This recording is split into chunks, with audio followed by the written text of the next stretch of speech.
En el día de la fecha para esta reunión realizada en el marco del Instituto del Derecho de Seguros de la ciudad de Junín. El doctor Piedecasas, por cuestiones laborales, bueno, no nos va a poder acompañar porque estaba muy justo sobre la hora, y me toca reemplazarlo. Espero poder estar a la altura de las circunstancias con la presentación que me toca en esta oportunidad. El tema a tratar es la prescripción en el contrato de seguros con consumidores a la luz del Código Civil y Comercial. El doctor Diego González Vila es, en primer lugar, abogado litigante en el ejercicio de la profesión independiente, representando únicamente a consumidores en litigios tanto individuales como colectivos. Es egresado con diploma al mérito de la Facultad de Derecho y Ciencias Sociales de la Universidad Nacional de Córdoba, y a la fecha es integrante del Estudio Jurídico Vila y Asociados. Es fundador y director del Instituto de Derechos de Consumidor y Usuarios del Foro de Abogados de San Juan desde el año 2012 hasta el año 2019. Es autor de más de 40 publicaciones científicas sobre derecho de consumidor en autoría exclusiva en diferentes editoriales nacionales y otras de trabajos publicados con coautoría sobre la misma temática. Es profesor invitado de la materia de Derecho Civil en el curso profundizado orientado de contratos de seguros y tutela del asegurado de la Facultad de Derecho de la Universidad de Buenos Aires. Es profesor invitado en la materia de contratos civiles y comerciales de la Facultad de Derecho de la Universidad de Buenos Aires desde el año 2019. A la actualidad, en el curso del doctor Sentner. A su vez, es miembro del Instituto de Región de Cuyo, sede San Juan, de la Academia Nacional de Derecho de Córdoba desde el año hasta el año 2001 a la actualidad. Es apoderado y delegado en San Juan de la Asociación Civil de Usuarios y Consumidores desde el 2018 hasta la actualidad, y es profesor invitado en el posgrado de Consumidor Profundizado de la Facultad de Derecho de la Universidad de Buenos Aires en el año 2022. Eso entre otras cosas. Bueno, doctor, le cedo la palabra y que tengan todos muy buenas tardes. Bueno, muchas gracias. Gracias por la invitación, en la persona del doctor Miguel Piedecasas, y a todos los que están conectados de participar acá. Vamos a empezar. Ahí está, ¿y se ve bien? Perfecto. Bueno, dos aclaraciones preliminares. La primera es que quien debería estar dando esta disertación es acá el maestro y amigo Waldo Sobrino, que es el inventor de esta doctrina, quien obviamente yo soy su discípulo, y lo que hice fue agregar algunos argumentos para darle mayor contundencia y solidez a una teoría muy buena que fue Waldo quien la desarrolló en los inicios, cuando ya era el código proyectado. Y la segunda es también para darle dinámica a la clase, y digamos que ya que estamos entre colegas, es que quien tenga una duda, observación, crítica o sugerencia o lo que fuera, levanta la mano y obviamente puede hacer la pregunta mientras vamos avanzando con las diapositivas, para no esperar al final y que no se haga tan tedioso si hay digamos, un intercambio más dinámico en el fluir de la clase. Así que bueno, hecho esto, avanzamos y damos inicio a esto. El tema que nos convoca es justamente la prescripción del contrato de seguro con consumidores. Este es un tema bastante álgido y que ha tenido varias reformas, 3 puntualmente, y que ya trae debates desde la misma ley originaria, cuando en el año 93, 1950, establecía un ruido de fondo, no sé. Sí, María, ¿por qué? Fíjate de mutear a la gente, porque hay mucha gente. Augusto Tucano y varios más. ¿Por qué no silenciamos perdón, doctor, ¿por qué no nos silenciamos los micrófonos? Así no hay eco, por favor. Claro, por eso. Ahí está. Bien, entonces, como decía, la ley, el artículo originario de la ley 24240 del año 93 establecía textualmente que las acciones y sanciones emergentes de la ley prescribían en el plazo de 3 años. Y no hacía disquisición entre acciones judiciales o administrativas, lo cual dio lugar a un debate doctrinario en el cual había una tesis amplia, que estaba liderada acá por Waldo Sobrino, Osa, La Farina, Francisco Trungenbach y demás, que sostenían que justamente ese plazo de 3 años se aplicaba al contrato de seguro con consumidores. Luego una tesis intermedia por Lito Stiglitz, el padre de Gabriel, Pompeani y Schiavo, que sostenían que si bien la ley de defensa del consumidor se aplicaba al contrato de seguro, no modificaba el plazo de prescripción, con lo cual se aplicaba el plazo anual del artículo 58 de la ley 17418, que es la ley de seguros. Y luego una tesis restrictiva, que es la de Domingo López Saavedra, que directamente sostenía que la ley de defensa del consumidor era totalmente inaplicable al contrato de seguro. Luego, este artículo 50 fue reformado por la ley 26361 en el año 2008, que fue una reforma muy importante porque incorporó los daños punitivos, el daño directo, digamos, el artículo 8 bis respecto a la dignidad y otras cuestiones más.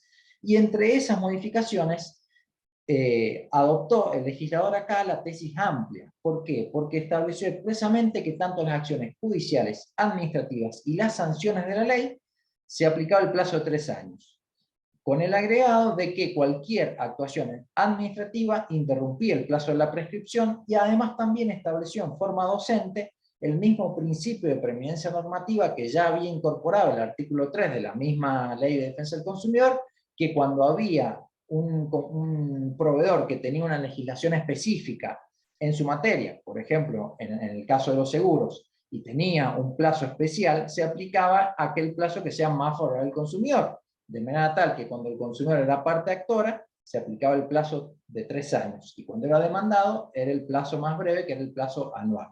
Esto era ya también jurisprudencia prácticamente unánime. Ahí tienen un fallo de la Suprema Corte de Justicia de Mendoza, en el cual había adoptado esta hermenéutica que era la que establecía este artículo 50.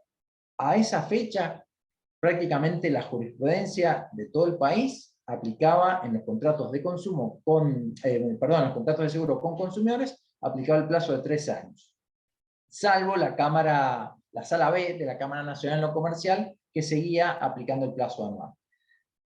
Sin embargo, ese artículo, que era muy docente y muy didáctico en ese tema, fue modificado por la ley 26.994, que puso en vigencia el Código Civil y Comercial, el 1 de agosto del año 2015. Y directamente, el artículo 50, que es el texto actual y vigente que tenemos hoy en día, estableció que la prescripción de 3 años solamente se limita a las sanciones que derivan de la ley.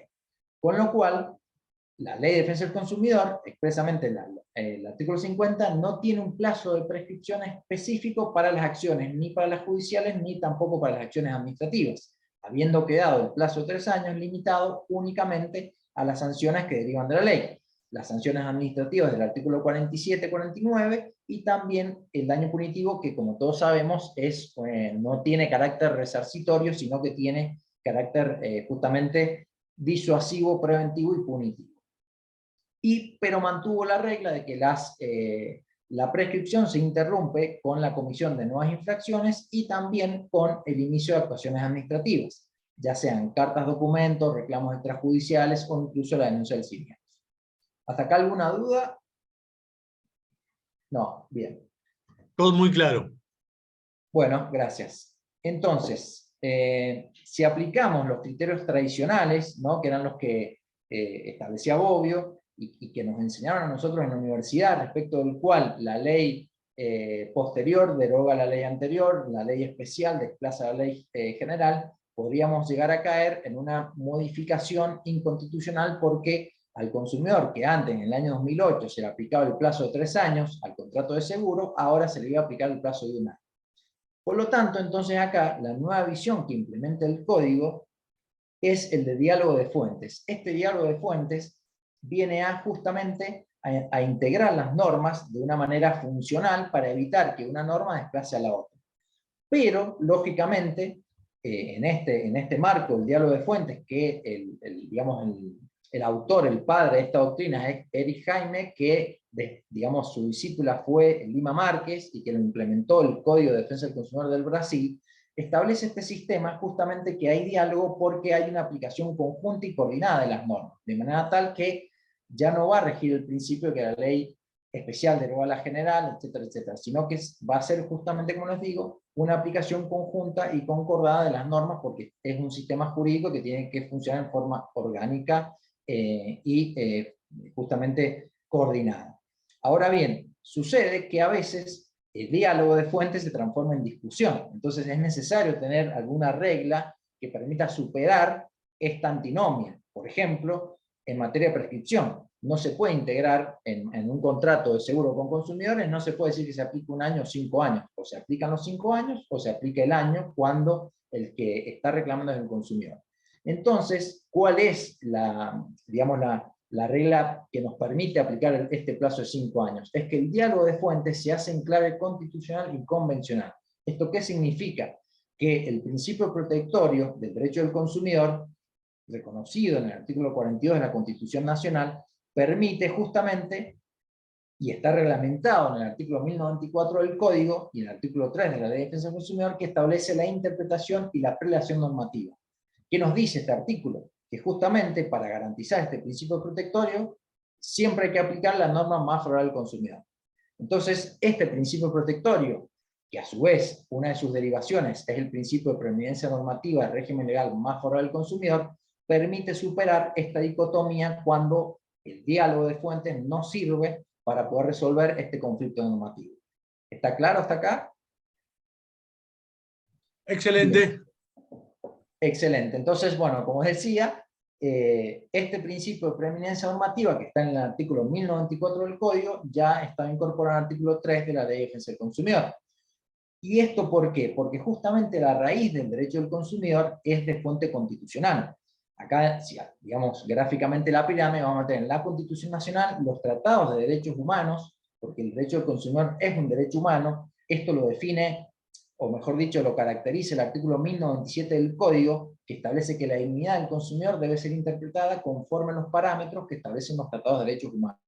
De manera tal que hay un reconocimiento expreso del legislador en el Código Civil Comercial que nos dice que al Código Civil Comercial, y en particular a los derechos del consumidor, se le tiene que aplicar los tratados de derechos humanos porque justamente son derechos humanos. El primero que dijo esto fue Carlos Gersi, el maestro Carlos Gersi, allá por el año 94, cuando se reformó por primera vez cuando fue la incorporación de los derechos del consumidor en el año 94. Ya vamos a ver qué implicancias prácticas tiene el de considerar al derecho del consumidor como un derecho humano. Obviamente que esa es, digamos, la jerarquía máxima, y luego se va a aplicar, obviamente, el Código Unificado, la Ley 24240, y las demás normas, la Ley de Seguros y otras normas, resoluciones y demás, en tanto y en cuanto no perjudiquen ni disminuyan la protección constitucional que tiene tanto el consumidor en el artículo 42 como en el Código Civil Comercial y en la Ley 24240. Es decir, que la Constitución Nacional, el Código y la Ley 24240 establecen un piso mínimo de protección que puede ser ampliado y mejorado por las normas específicas del proveedor, pero si esas normas específicas dan una solución menos favorable para el consumidor, no se van a aplicar justamente por este principio protectorio que establece el principio de preeminencia normativa del régimen legal más favorable al consumidor. Esa es la hermenéutica que se aplica en materia consumidor. Esto ya lo decía Lorenzetti en su libro de Consumidores del año 2009, que justamente no es la ley, sino la Constitución Nacional la que es fuente principal del derecho consumerista, y que justamente son los derechos civiles constitucionalizados, tal como establece el artículo 1 y 2 del Código Civil Comercial. Acá volvemos con esto.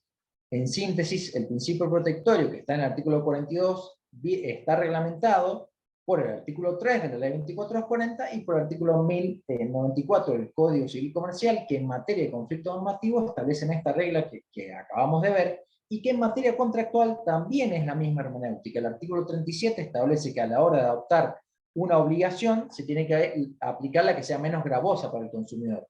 Y la misma regla hermenéutica también establece el artículo 1095 del Código Civil Comercial. Este principio de preeminencia normativa, en mi humilde opinión, viene a ser una reglamentación en nuestro derecho interno del principio pro homine o favor persona. Este principio pro homine o favor persona, que viene de los derechos humanos, establece que a la hora de reconocer un derecho se tiene que hacer una interpretación amplia o extensiva, y a la hora de desconocerlo, una interpretación restrictiva. Esto está normativizado en el artículo 29 de la Convención Americana de Derechos Humanos y en el artículo 5 del Pacto Internacional de Derechos Civiles y Políticos y en el artículo 5 también del Pacto Internacional de Derechos Económicos, Sociales y Culturales. Es decir, que son estos tres tratados tienen jerarquía constitucional, de manera tal que este principio de preeminencia normativa tiene un respaldo convencional por este principio favor persona o pro homine, insisto, que tiene una doble protección protección de la mayor jerarquía, tanto a nivel constitucional como a nivel convencional, con estos tratados, insisto, que están al mismo rango constitucional que el artículo 42. Porque obviamente no todos los tratados internacionales tienen la misma jerarquía. Por ejemplo, los tratados que no son de derechos humanos son supralegales, pero infraconstitucionales. ¿Bien? Y son susceptibles de ser controlados judicialmente también. Entonces, como les decía, y como bien enseñaba Waldo, cuando empezó a tratar este tema, la falta de un plazo específico en la ley 24240 nos obliga a nosotros, a los operadores jurídicos, a establecer una integración normativa como lo establece el artículo 3. Y esa integración normativa la vamos a hacer ¿en qué? En el Código Civil Comercial, porque el artículo 2560 del Código Civil Comercial establece un plazo genérico de 5 años, y ese artículo establece expresamente que se va a aplicar salvo que esté previsto uno diferente en la legislación local. De manera tal que la supletoriedad de ese artículo no se refiere a las leyes especiales como es la ley de seguros, o el Código Aeronáutico, o cualquier otro régimen especial. Esa supletoriedad está, digamos, abocada a lo que es materia de derecho tributario, derecho municipal y demás cuestiones, porque en eso el Código vino a reconocer la autonomía para que justamente en materia tributaria y municipal se regulen los plazos de prescripción. Pero en materia de derecho de fondo, el artículo 2560 establece como regla, insisto, este plazo de 5 años. Y este artículo está ubicado metodológicamente dentro del libro sexto, el título primero, y el capítulo segundo de la sección segunda. ¿Esto por qué hago hincapié en la ubicación metodológica? Porque nos va a servir para refutar la supletoriedad que establece el artículo 2532. Ese artículo 2532 está en el capítulo 1 y dice que las disposiciones relativas a la prescripción adquisitiva y liberatoria de este capítulo se van a aplicar en ausencia de disposiciones específicas. Pero fíjense que la supletoriedad se limita única y exclusivamente al capítulo 1, y el artículo 2560 está en el capítulo 2, con lo cual esa supletoriedad que nos dice el artículo 2532 no abarca ni comprende el artículo 2560, desde el punto de vista metodológico. A eso le agregamos el principio protectorio que hemos venido viendo, queda claro que el plazo de prescripción quinquenal se va a aplicar a los contratos de seguros con consumidores. Y el plazo anual va a quedar para los asegurados que no revistan la calidad de consumidores. Por ejemplo, empresas aseguradas, que en este caso sé que Waldo tiene una postura propia que sostiene que en algunos casos algunas empresas pueden llegar a ser consumidores de seguros, pero en reglas generales, salvo alguna excepción muy puntual, las empresas en principio van a tener el plazo de prescripción anual, porque lógicamente no se aplican los principios y los tratados de derechos humanos a las empresas porque son personas jurídicas, no personas humanas. Entonces, dicho esto, queda claro que, por ejemplo, la doctrina de Lito Stiglitz y también de Alejandro Chamatrópulos, que establecen que se aplicaría el plazo anual fundado en esta supletoriedad, no tiene argumento porque, o mejor dicho, es parte, para mí, de un error del análisis metodológico, porque están haciendo extensiva una supletoriedad que el mismo artículo 2532 está limitando al capítulo 1, cuando, insisto, el artículo 2560 está en el capítulo 2, con lo cual no queda comprendido por esa supletoriedad. A eso agregamos también que la ley de entidades aseguradoras y su control, que es la ley 20.091, en el artículo 25, establece la equidad de las pólizas. Es decir, que una póliza, para que sea equitativa, obviamente que va a cumplir de mejor manera con ese principio de la equidad, con justamente un plazo mayor cuando se trata de un consumidor, de seguros, obviamente. Acá lo que les decía, este principio de preeminencia normativa y proconsumidor, que está reglamentado, insisto, en el artículo 3 y 37 de la Ley de Defensa del Consumidor y en el artículo 1094 y 1095 del Código, además también tiene el agregado de que es una ley de orden público, a diferencia de la ley de seguros, que no es una ley de orden público, sino que la ley de seguros tiene algunas normas que tienen un mínimo de orden público, pero no significa que la ley de seguros sea de orden público. Por ejemplo, el artículo 158 establece una serie de artículos que no pueden ser modificados en perjuicio del asegurado. Por ejemplo, el artículo 36 en materia de caducidades convencionales, etcétera, etcétera. Como les decía, los derechos del consumidor son derechos humanos fundamentales. Y este diálogo de fuentes, que se tiene que hacer en clave constitucional y convencional, por el artículo 1, 2 y el artículo 1097, nos lleva necesariamente a tener que analizar ¿Qué implicancia práctica va a tener esto? Y para eso justamente hay que analizar los principios que se han dictado y que regulan los derechos humanos, que es este que vimos recién, el principio de prodomínio por persona, y también el principio de progresividad y no regresividad. Este principio es como si fueran los dos lados de la misma moneda. El principio de progresividad establece que toda modificación legislativa, a la hora de, lógicamente, modificar un derecho humano, tiene que tender a aumentar la protección. Y a la hora de suprimir esa modificación, lógicamente se presume que es inconstitucional, o mejor dicho, inconvencional. De manera tal que cuando una modificación es regresiva, acá se invierte la regla de la impugnación y es el Estado el que tiene que acreditar que esa modificación regresiva no es inconvencional. Vieron que cuando nosotros tenemos que cuestionar la constitucionalidad de una norma, es carga del impugnante de tener que demostrar en forma contundente y más allá de toda duda razonable que un artículo es inconstitucional, porque justamente la jurisprudencia de la Corte Federal sostiene que toda ley se presume constitucional. Bueno, en materia de derechos humanos, justamente el principio de no regresividad implica que si hay una modificación que es regresiva y que suprime un derecho que ya estaba reconocido, se va a presumir justamente su inconvencionalidad, salvo, y es el Estado el que tiene que acreditar que esa inconvencionalidad está justificada en cuestiones de orden público, de interés público, por ejemplo, para no afectar, por decir, la economía de una nación. Algo que cuando se modificó la prescripción de la Ley de Defensa del Consumidor no estaba justificado y mucho menos acreditado. Únicamente se decía de que era para unificar plazos, cuando en realidad, digamos, esa modificación, en mi modo de ver, era para favorecer al sector de las empresas aseguradoras.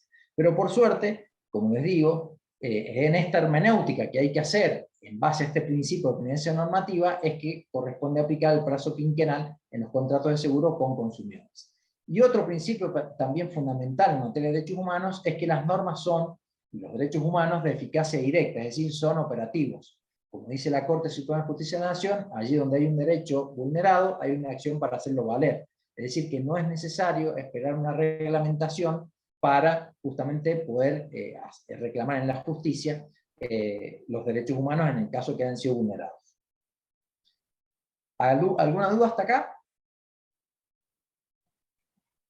Bueno, entonces seguimos. Como les decía, el artículo 1097 establece el diálogo justamente en clave convencional con los tratados de derechos humanos, y dice que la dignidad del consumidor se tiene que respetar y proteger de acuerdo a los criterios de los tratados de derechos humanos. Y yo agrego instrumentos. ¿Por qué instrumentos? Porque instrumento es un término más amplio que abarca no solo a los tratados en sí, sino también a la jurisprudencia de la Corte Interamericana de Derechos Humanos, que es obligatoria para el Estado argentino porque forma parte de la OEA, y así lo establece el artículo 68 de la Convención Americana de Derechos Humanos, sino también de las opiniones consultivas de la Comisión Interamericana de Derechos Humanos, que es derecho convencional interpretado y que también es de aplicación obligatoria para los Estados miembros. Esto lo dijo también la Corte Interamericana de Derechos Humanos.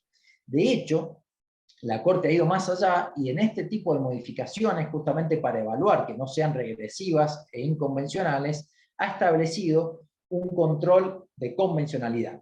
Y entre estos presentes, como para hacer un breve resumen, recuerden también que ya está el control de constitucionalidad de oficio que estableció la Corte Suprema de Justicia de la Nación en el caso Rodríguez Pereira.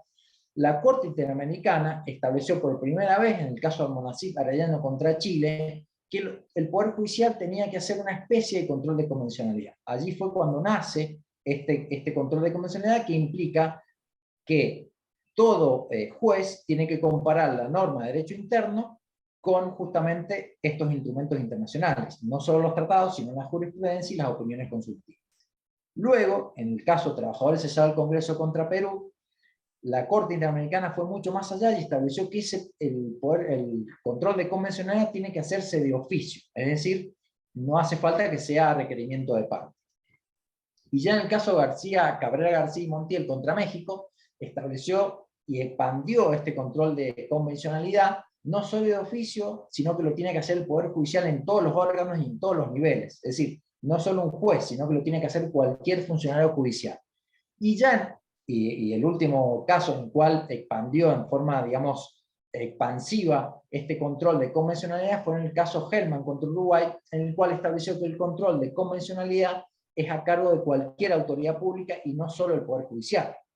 Ahora bien, obviamente el matiz que agregó en ese fallo es que ese control de convencionalidad se hará de acuerdo a la reglamentación interna que tenga cada Estado miembro. Por ejemplo, en la Argentina, obviamente que un organismo administrativo no puede declarar inconstitucional una norma, porque eso es facultad reservada a los jueces. Pero ahí, digamos, la tesis que yo tengo es que ese control de convencionalidad de oficio se tiene que hacer en forma previa y antes de dictar una resolución por parte de los organismos administrativos. Por ejemplo, en materia de seguros, la Superintendencia de Seguros de la Nación, antes de dictar resolución, debería ejercer este control para no emitir una resolución que sea inconvencional. Acá tenemos una dicotomía. La resolución 35614 del año 2011 establece expresamente que a las pólizas de seguro se deben adecuar a la Ley de Defensa del Consumidor. Sin embargo, la resolución 36.100 del año 2011 modificó en perjuicio de los consumidores de seguros el artículo 36, que establece las caducidades convencionales y las convirtió en exclusiones de cobertura, violando también el artículo 158 de la Ley de Seguros, que prohíbe la modificación de ese artículo 36 en perjuicio del asegurado. Entonces acá vemos cómo un organismo administrativo que debería fiscalizar y evitar que se comercialicen pólizas con cláusulas abusivas termina dictando una resolución inconstitucional e inconvencional porque no solo viola la misma ley de seguros, sino que atenta contra todos estos principios que hemos estado analizando hasta acá. Y en esto, lógicamente, en lo que es materia de derechos humanos, yo también tengo la teoría de que, y considerando la protección y el diálogo de fuentes en clave convencional y constitucional que establece el artículo 1097, podemos considerar hoy en día el derecho del consumidor que pertenece al jus cogens, que es una norma imperativa de derecho internacional, conforme lo establece el artículo 53 de la Convención de Viena de Derecho de los Tratados, que es una norma de mayor jerarquía y que solo puede ser modificada o dejada sin efecto por otra norma de igual jerarquía.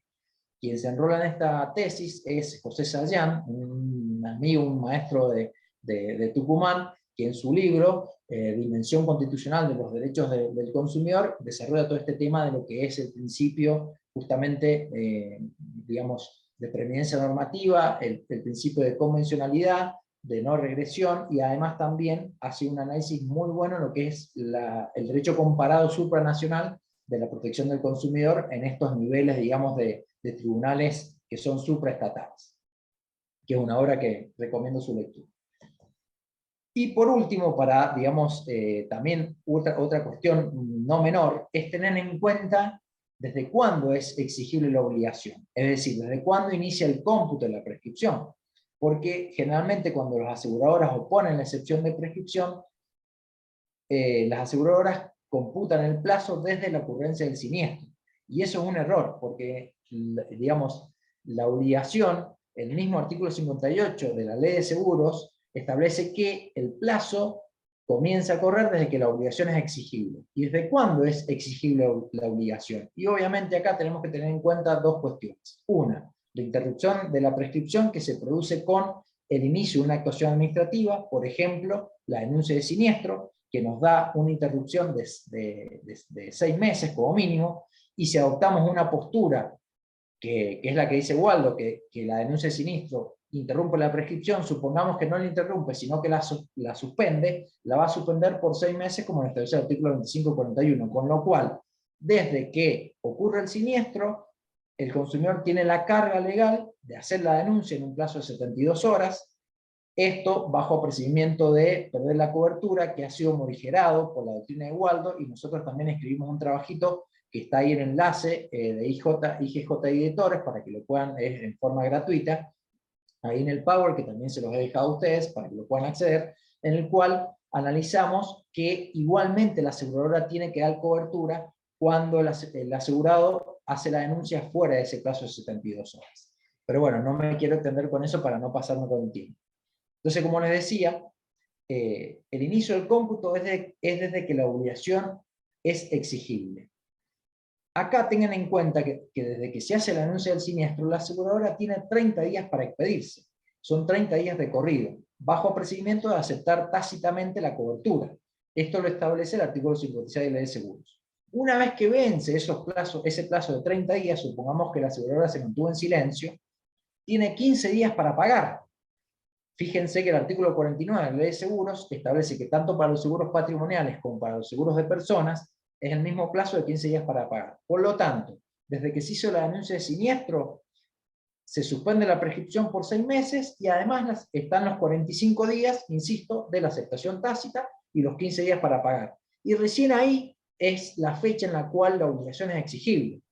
Este detalle no es menor porque cuando ustedes vayan a contestar la excepción de prescripción sin perjuicio de plantear la aplicación del plazo quinquenal, en forma subsidiaria tienen que hacer énfasis a la fecha de inicio del cómputo para que si el juez no tiene el criterio de aplicar el plazo quinquenal, sino el plazo anual de la Ley de Seguros, hacerle saber que el inicio del cómputo del plazo de prescripción no es desde la ocurrencia del siniestro, sino desde que la obligación es exigible, conforme el detalle que tenga cada caso puntual. Porque se puede haber sucedido también que si ustedes denunciaron el siniestro, pasen 15 días de esos 30 y la aseguradora solicite informaciones complementarias para expedirse.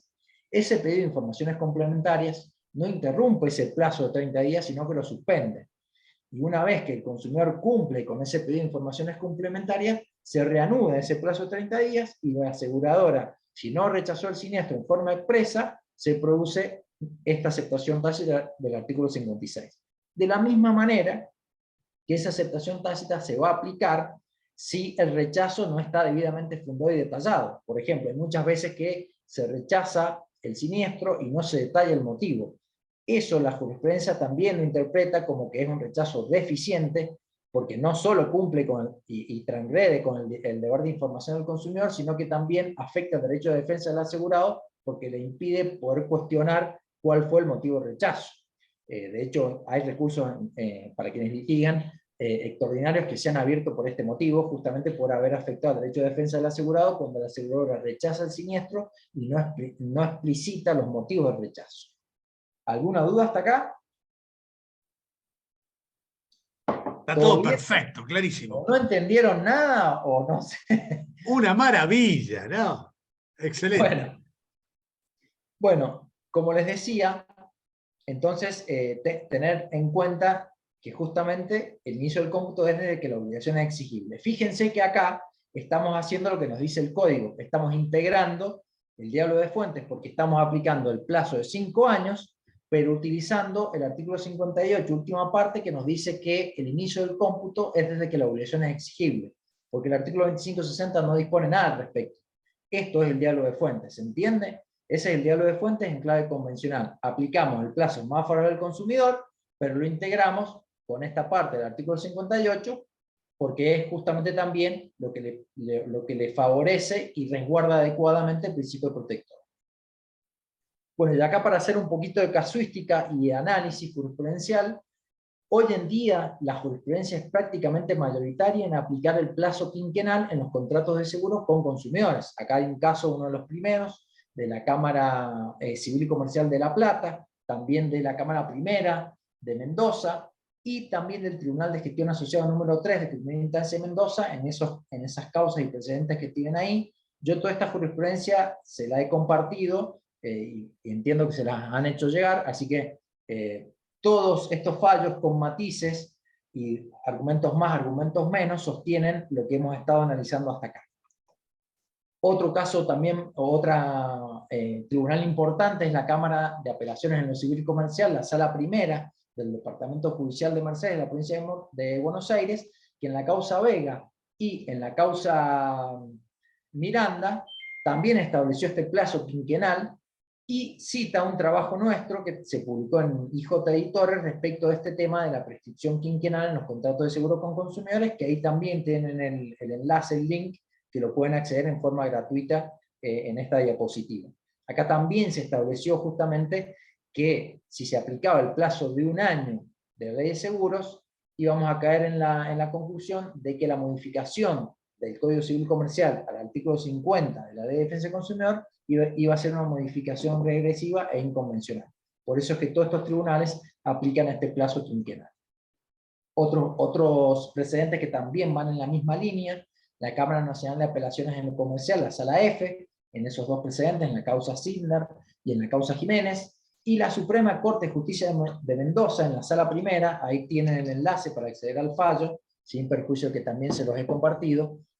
En materia, ya con el Código Nuevo, estableció también el plazo de prescripción quinquenal, porque ahí la Suprema Corte es muy interesante, que dice: si en el año 2008 nosotros establecíamos que los contratos de seguros con consumidores aplicamos un plazo de 3 años, no podemos ahora, en base a que los derechos del consumidor son derechos humanos, venir a aplicar un plazo menor, porque ahorita, insisto, sería una modificación inconvencional y por lo tanto regresiva.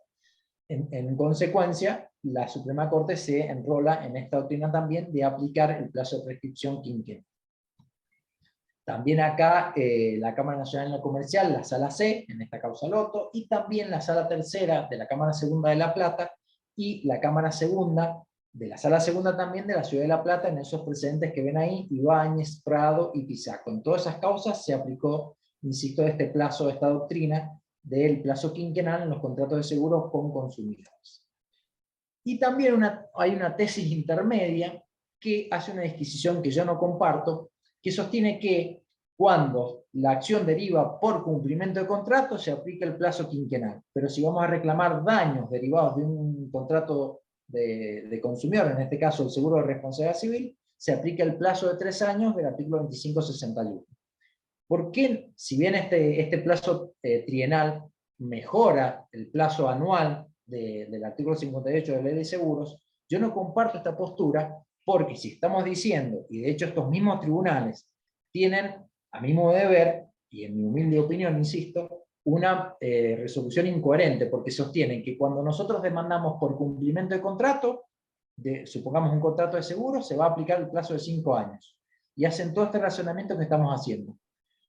Sin embargo, ese mismo racionamiento de que se tiene que aplicar el plazo más favorable al consumidor es el que corresponde hacer cuando el consumidor reclama daños y perjuicios, de manera tal que el plazo quinquenal prevalece por sobre el plazo trienal del mismo Código Civil Comercial. No interesa que el plazo especial esté incorporado en el mismo código, sino que lo que interesa es aplicar el plazo más favorable al consumidor. Si no, se hace una dicotomía de plazos que genera, insisto, en mi humilde opinión, una interpretación que lo perjudica, porque si yo demando daños y perjuicios derivados de un contrato de consumo, ¿por qué voy a aplicar un plazo de 3 años cuando puedo aplicar el de 5 años? Y más aún, insisto, cuando estos mismos tribunales, cuando uno demanda por cumplimiento del contrato, aplica el plazo quinquenal. Ese mismo razonamiento es el que se tiene que aplicar acá, porque no interesa si es un plazo, insisto, general, especial, o posterior o anterior, sino que lo que interesa para aplicar el plazo es el que sea más favorable al consumidor. Y por último, también por una cuestión de honestidad intelectual, siguen habiendo algunos fallos que aplican el plazo anual en los contratos de seguros con consumidores, pero son la minoría. La Sala E y la Sala B, como les decía, de hecho la Sala B, ya cuando en el año 2008, que teníamos esa norma muy didáctica, que había sido reformada por la Ley 26.361, también aplicaba el plazo anual de prescripción. Y algunos precedentes de la Cámara Primera, la Sala Tercera, y también la Cámara Segunda, la Sala Primera, de La Plata, establecen el plazo de prescripción anual, diciendo de que, porque acá aplican y hacen extensiva la supletoriedad de ese artículo 2532, cuando habíamos visto al inicio de la cuestión metodológica, que esa supletoriedad no comprende ni abarca el artículo 2560. De hecho, es muy interesante que esos precedentes han sido citados en el dictamen del Procurador General ante la Suprema Corte de Buenos Aires, en la causa Pieruzzi, en el cual, ahí tienen el enlace para que puedan acceder, el Procurador se pide a favor del plazo quinquenal, es decir, conforme lo venimos viendo y conforme también la jurisprudencia mayoritaria, para que en los contratos de seguros con consumidores se aplique el plazo más favorable, y le pide expresamente a la Suprema Corte de Buenos Aires que se pida en doctrina plenaria para evitar justamente esta, dicotomía de interpretación, para que unifique la doctrina judicial en esta materia, aconsejando obviamente su función, que se aplique el plazo quinquenal, ya que la Suprema Corte de Buenos Aires, cuando estaba la modificación del año 2008, aplicaba el plazo de 3 años. Así que bueno, hasta donde sé, este fallo todavía no se ha dictado, Y bueno, veremos, ojalá, a ver qué dice la Suprema Corte y pueda dictar un fallo plenario estableciendo y zanjando de una buena vez la aplicación del plazo de 5 años, al menos en lo que sería la provincia de Buenos Aires. ¿Alguna duda hasta acá? Buenísimo. Bueno, es la primera vez que estoy dando una charla y que no hay ningún tipo de duda. Bueno, entonces para concluir... ¿Será que estás convenciendo a todos, Diego? Ya No creería. vos, Waldo, yo lo que hice acá es agregar nomás. Entonces, bueno, para ir terminando, como les decía, entonces, la prescripción quinquenal se va a aplicar al consumidor de seguros, obviamente, en tanto en cuanto el asegurado revista la calidad de consumidor, conforme a la definición del artículo 1 y 2 de la Ley 2440 y el artículo 1092 del Código Civil Comercial. Y en tanto en cuanto sea parte actora, porque si el consumidor es demandado, se va a aplicar el plazo que más le conviene, es el plazo anual, ¿se entiende? Que es la misma hermenéutica que se aplicaba el artículo 50 en el año 2008, cuando era la modificación de la ley 26.361. Y también el plazo anual se va a mantener para los contratos de seguros que son netamente comerciales y no son de consumo, es decir, para las empresas aseguradas, insisto, con la nota al pie de la doctrina de Waldo, que sostiene que en algunos supuestos las empresas aseguradas también pueden ser considerados consumidores. Bueno, ahí se trabó la diapositiva, a ver si avanza. Es la ley de Murphy, Diego. Siempre. Pero pasó bloqueaste las vos, conclusiones, Waldo, así que todo bien, todo bien. Me bloqueaste vos lo que dije que las empresas aseguradas se le aplique el plazo de 1 año. Sí, justamente, ahí discutimos. Ahí está, ahí se fue. Bien, entonces, y además, otro tema también para la prescripción, tener en cuenta que cualquier actuación administrativa interrumpe la prescripción, tal como lo enseña Waldo Sobrino, postura a la cual yo adhiero, y en el peor escenario posible, como mínimo la suspende, conforme al artículo 2541 del Código Civil Comercial. Y tener en cuenta que el inicio del cómputo es de que la obligación es exigible. Acá, insisto, está claro el diálogo de fuente entre el artículo 2560 y la última parte del artículo 58 de la Ley de Seguros. Y además que el plazo de 3 años de la Ley de Defensa del Consumidor solo va a quedar acotado a las sanciones que derivan de la ley, por ejemplo, daño punitivo, y las sanciones administrativas del artículo 47 de la Ley 2440. Bueno, eso ha sido todo. No sé si hay alguna duda, consulta, observación, sugerencia, comentario, caso que quieran comentar, lo que fuera. Excelente, Diego. Buenísimo. Maravilloso. Gracias, muy bueno, María. muy bueno. Vamos a darle la bienvenida al doctor Piedecasas, que ahí lo estoy viendo. Sí, acá estamos, ¿no? He escuchado toda la charla, nada más que, como estabas en la conducción, María, ha sido una charla muy completa, muy linda, con muchas inquietudes, y seguro que quienes están asistiendo van a tener algún planteo que realizar, ¿no? ¿Están en silencio absoluto? Hola, Miguel, ¿cómo va? Muchas gracias por la invitación. Nuevamente, no, por favor. Ya lo había hecho al inicio, pero sé que no habías podido conectarte, la reitero acá. Hasta el momento no han habido dudas, no sé si es... No, muy completa, linda, muy linda, muy linda. Yo te cuento que el instituto es un instituto joven, el nuestro, pero hemos llevado adelante un montón de actividades este año, y con tu charla cerramos el ciclo 2022. Pero yo creo que ha sido muy lindo, muy, muy interesante, sin perjuicio de que seguramente hay que seguir trabajando el tema, pensando. Pero bueno, ha sido para mí muy buena, excelente. Bueno, muchas gracias. Incluso, Diego, podemos decir, quiero retruco y quiero vale 4, para aquellos que litigamos en Capital Federal y donde hay mediación previa, analizar el tema si la mediación suspende o, como bien decís vos, interrumpiría. ¿Por qué? Porque hay una cuestión que es fundamental. Vos fíjate que la ley de mediación dice que suspende y después cuando termina tenés 20 días, etc. Ahora la pregunta es, si en rigor de verdad cualquier reclamación administrativa, entiéndase, por ejemplo, la mediación, es una manifestación, eso analizado a la luz de la Ley de Defensa del Consumidor podría llegar a interpretarse que no suspende los plazos, sino que los interrumpiría, lo que favorecería aún más todavía al asegurado consumidor. Claro, por la misma hermenéutica del principio de preeminencia y aplicando el artículo 50. Igual lo que tiene ahí eso de la mediación son esos plazos medio, ¿no?, como de caducidad. Si se supone que suspende, ¿por qué lo hacen correr para presentar la demanda en tantos días, ¿no? Medio incoherente. Claro, claro, pero si determinamos que interrumpe, vos fijate cómo al volver a foja cero todo, Sí, obvio, obvio. tenemos una situación Totalmente. muchísimo más interesante. Totalmente, coincido en eso.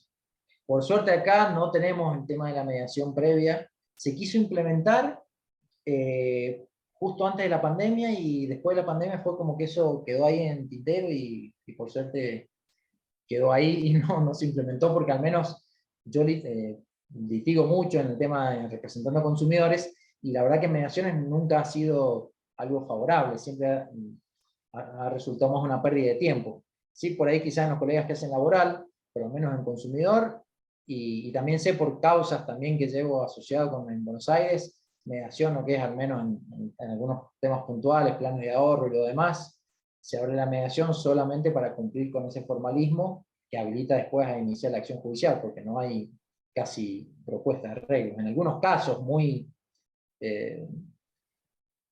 por así decirlo, pequeños, de menor cuantía, se puede llegar a mediar, pero por ejemplo, este tema de prescripción en mediación no se arregla, directamente se hace la mediación solamente por una cuestión de cumplir con la formalidad, se presenta la demanda.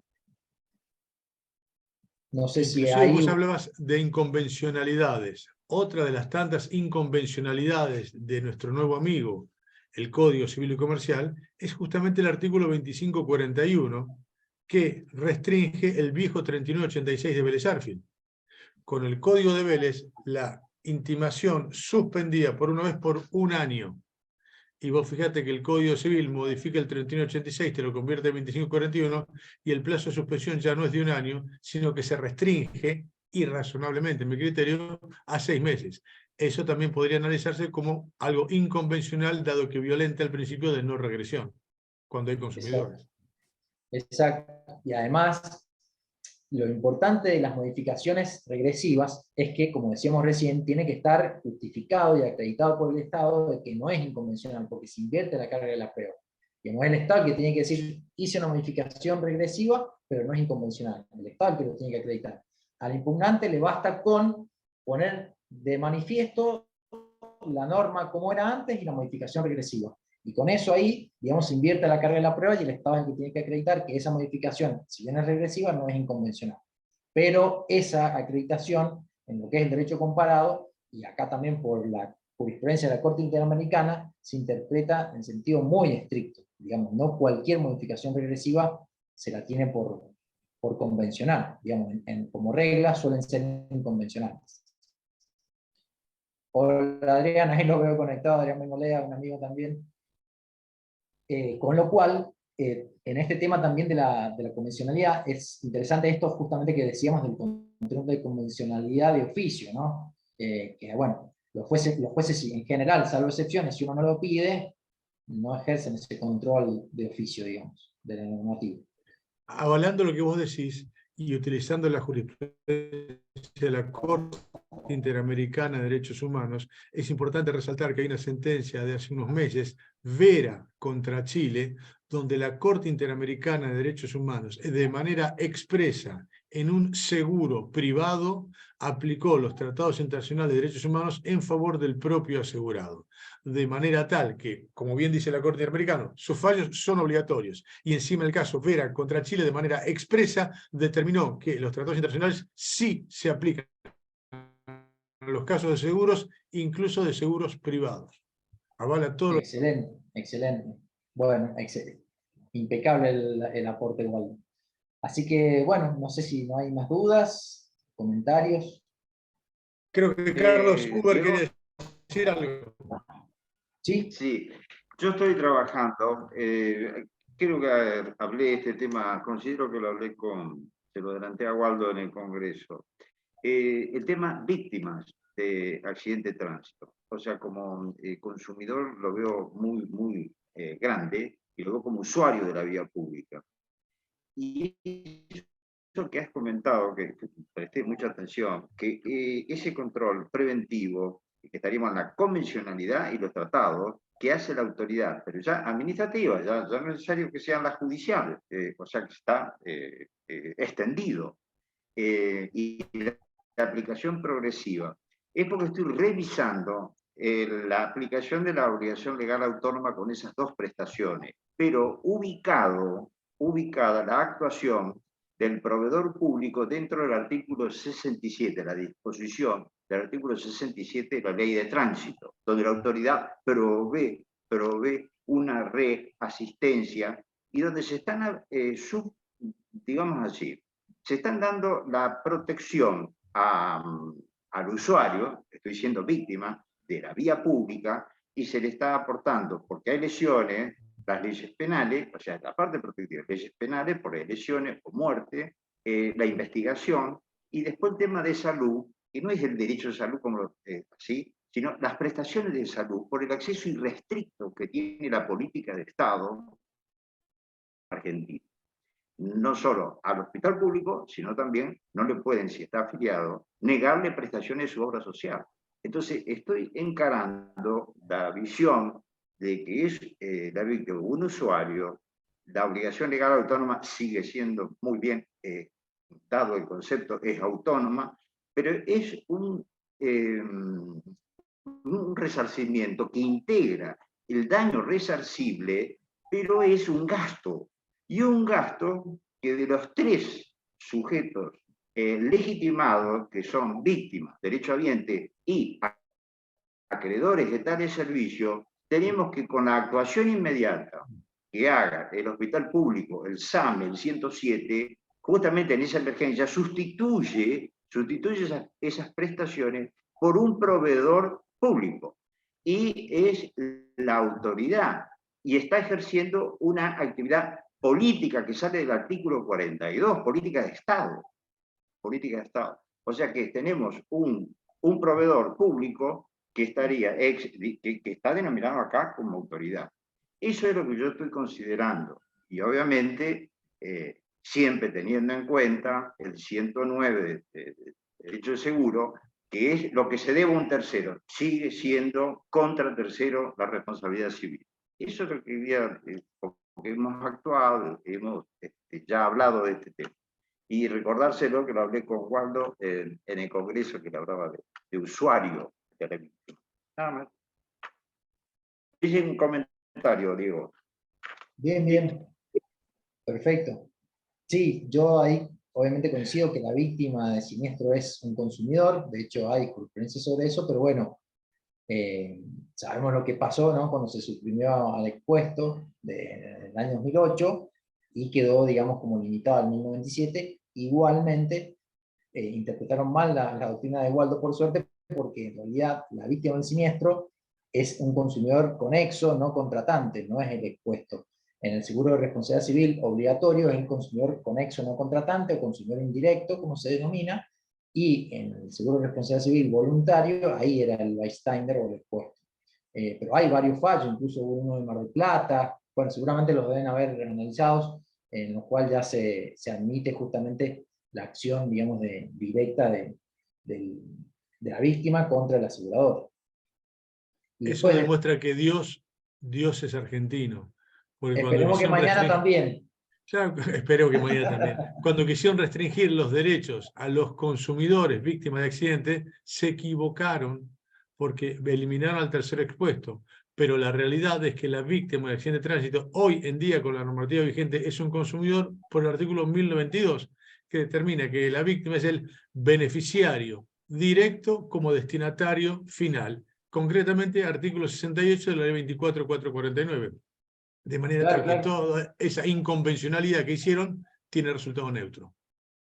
Claro, y además, justamente al ser un consumidor conexo no contratante, porque es parte de la relación de consumo, que relación de consumo es un término más amplio que contrato y que comprende justamente a quienes no han contratado.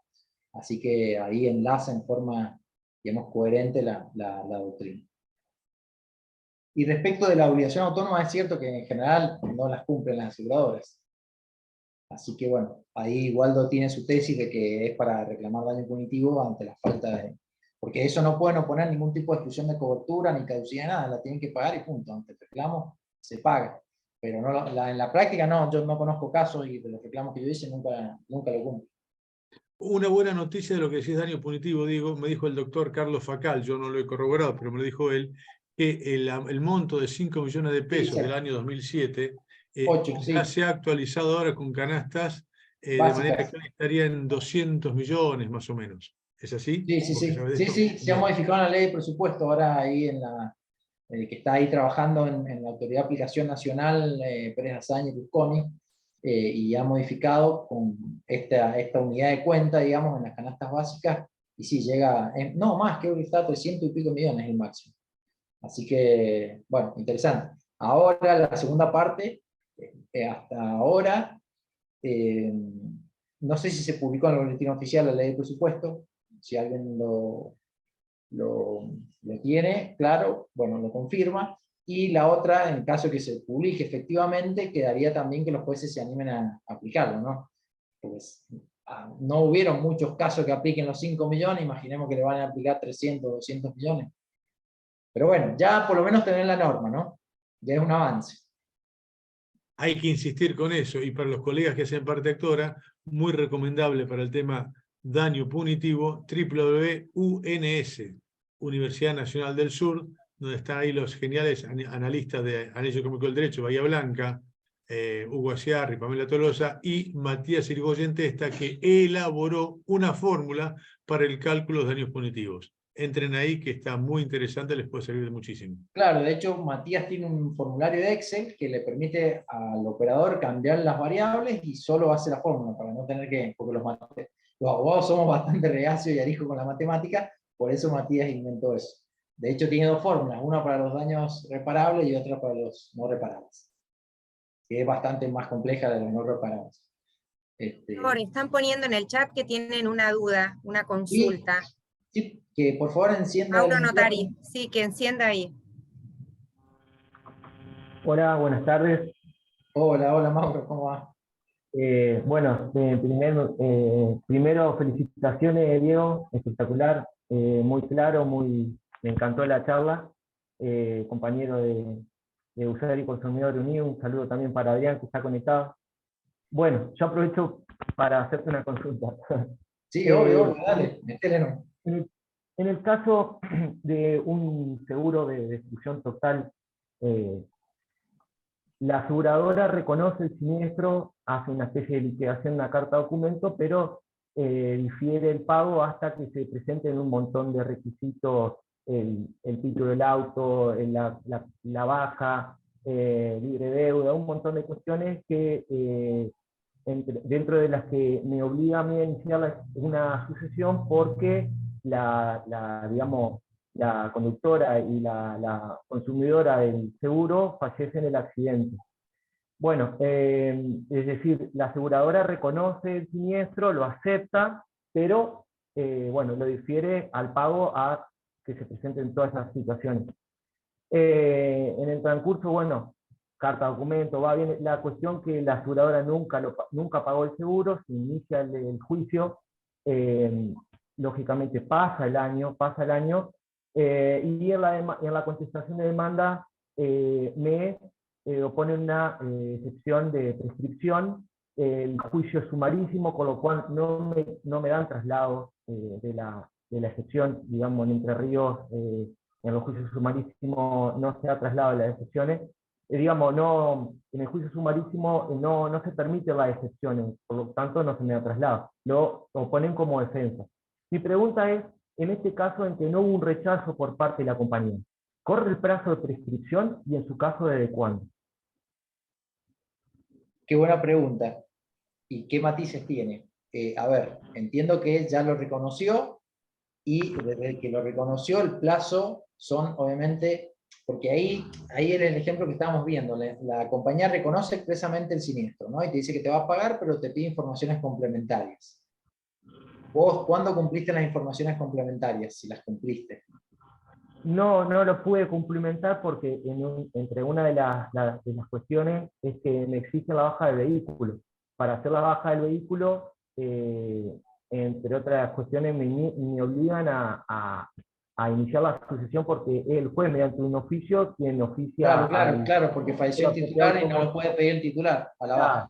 Bueno, en ese caso lo que yo haría desde el punto de vista práctico es pedir justamente que hay una imposibilidad en poder cumplir esa información complementaria, que no es razonable, es lógica en estos tipos de seguros, pero pediría la dispensa de la prescripción, porque justamente te supedita para que vos puedas cumplir con esa información complementaria a tener que hacer un trámite sucesorio. Y eso no es algo que se hace un día para el otro, hay que publicar edictos, lleva su tiempo. Con lo cual ahí podrías enlazarlo con el artículo de la dispensa de la prescripción, que se usó bastante en el tema, estoy buscando a ver el número, que es el 25.000, ya te digo, justamente por eso, además hay una imposibilidad justificada y objetiva de poder cumplir con esa información complementaria, que es el trámite de la sucesión. Así que ahí tenés para plantear eso, y que hay una suspensión.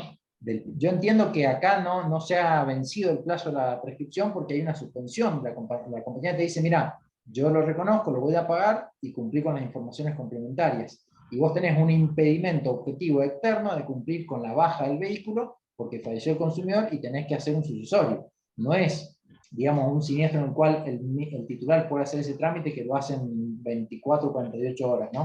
Con lo cual ahí podrías plantear, en mi opinión, el tema de la dispensa de la prescripción. Estaba el artículo 2550. Fíjate lo que dice: el juez puede dispensar de la prescripción ya cumplida al titular de la acción si dificultades de hecho o maniobras dolosas le obstaculizan temporalmente el ejercicio de la acción. Acá tenés el presupuesto fáctico que encuadra en esta norma. Pedir la dispensa, porque justamente vos tenés una dificultad de hecho, ¿cuál es? El fallecimiento del titular, y la otra dificultad jurídica es tener que hacer un trámite sucesorio. Entonces, si la sucesión demora y eso te hace prescribir la acción, lógicamente que sería absurdo, digamos, que se decrete la prescripción. Y respecto ahí del trámite sumarísimo, te consulto, ahí en el CTC de Entre Ríos, las excepciones, acá en los juicios abreviados, no son de previo y especial pronunciamiento, sino que se resuelven con el fondo de la sentencia, es decir, con la sentencia de fondo, pero sí te dan traslado cuando te ponen una excepción de prescripción. No te dieron traslado, de ahí lo que tendrías que hacer. Yo a veces en esos casos me lo autoconfiero al traslado y digo que a fin de no consentir con mi silencio y considerando que se omitió correr traslado, etcétera, etcétera, y ahí lo contesto. Cuando hay, por ejemplo, prueba documental y no me dieron traslado, etcétera, etcétera. Como consejo práctico, ¿no? Sí, el tema en Entre Ríos es que en los juicios sumarísimos no se pueden interponer excepciones. Entonces lo introduce la compañía aseguradora como una defensa. No me corren traslado porque no hay excepciones de proceso. Directamente, claro, procesalmente no puedes plantear excepciones. No, entonces sí me dan traslado de la documental y bueno, hice afinadamente lo que me está sugiriendo, que niego la documental, me refiero a documental y bueno, pongo un párrafo en relación a una especie de contestación de la contestación de la demanda, que tampoco se permite, pero lo introducí. El tema es que, bueno, el juez lo va a tomar con pinza esa defensa, pero me pareció muy oportuno y muy buena la charla en relación a que el juez tiene la obligación de decretar la inconstitucionalidad de oficio, con el cual voy a echar mano a esos antecedentes que me pasaste. Claro, pero acá ten en cuenta que, viste que la inconstitucionalidad es como la última ratio del sistema, que el principio de preeminencia normativo te permite aplicar la norma más favorable sin necesidad de declarar inconstitucional la norma menos favorable. ¿Me explico? Es decir, en esa hermenéutica todavía es más fácil para el juez. O sea, es citar estos principios, toda la jurisprudencia y la doctrina que aplique el plazo quinquenal, decir, mire, usted puede aplicar este plazo de 5 años porque la asegurada es un consumidor, y no hace falta que declare inconstitucional el artículo 58 porque ese artículo va a quedar reservado su aplicación a los casos en los cuales el asegurado no revista la calidad de consumidor. Muy bien. Ese es el principio de prevención normativa que nos permite eludir esta declaración de inconstitucional, que es bastante más dificultosa hacerla. porque los jueces son bastante reacios en eso. Bueno, muchísimas gracias y te debo una cerveza la próxima vez que nos Dale, veamos. el próximo plenario de UCU lo vemos. Bueno, Felicitaciones. doctor, vamos cerrando, si le parece. Perfecto, sí, si no hay más dudas ni nada.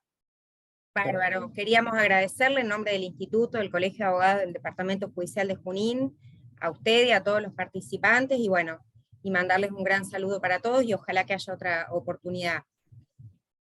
Bueno, muchísimas gracias por la invitación, al doctor Miguel Piedecasas, a vos, María, por acompañar, también a Paola y todos los que han estado acá, Waldo, Marina, Adrián, Mauro. Bueno, Muchas gracias. conozco, así que bueno, muchísimas gracias. Felicitaciones, Diego. Excelente. Buenísimo, Bueno, máster. Buen fin de Excelente. semana. Buenas Nos tardes estamos para viendo todos y y que ganemos mañana. ojalá. Y no va a ser inconvencional mañana si no ganamos, correcto. Chao, hasta luego. Hasta luego. Chao, Bueno, chao. Gracias. gracias. Chao, chao. Buen fin de